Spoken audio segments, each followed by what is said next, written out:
It's 10 o'clock. Now, Fox 35 News at 10. Thank you. So how does an approved police technique result in a broken neck, you may be asking? Earlier tonight, I spoke with an expert on the specific takedown move that was used and whether it seems like it was used appropriately.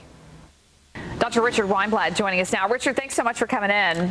Thank you, Amy. All right, you know, the best evidence we really have about what happened that night is from 911 calls. We have one in particular that is very descriptive about what happens. Let's go ahead and listen to what he has to say. Believe me, I'm going to be talking to the whole hierarchy, up to the governor if I have to, because what you guys did was absolutely over the top. Absolutely. Okay. An 86-year-old man, you're flipping him through the air on his head. Good job. Tough guys.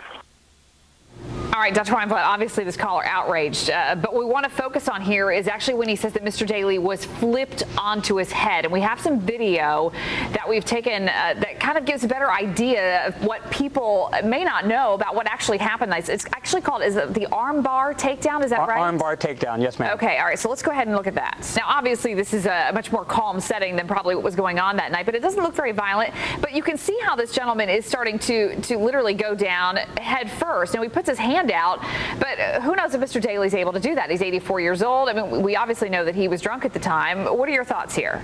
Well, like you pointed out, Amy, very correctly, is what you're observing in the video there is a static environment. Everything is moving nice and slowly.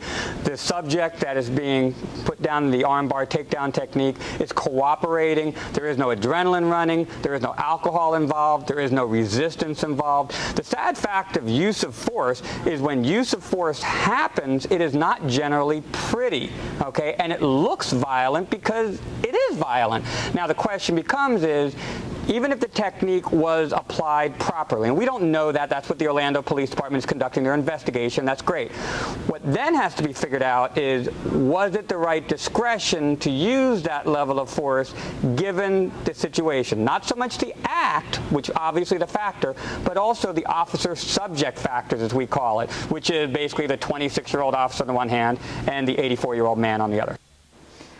The Orlando Police Department cannot say when the investigation will be complete. As for Mr. Daly, it's still possible he could face charges if he does ever get out of the hospital.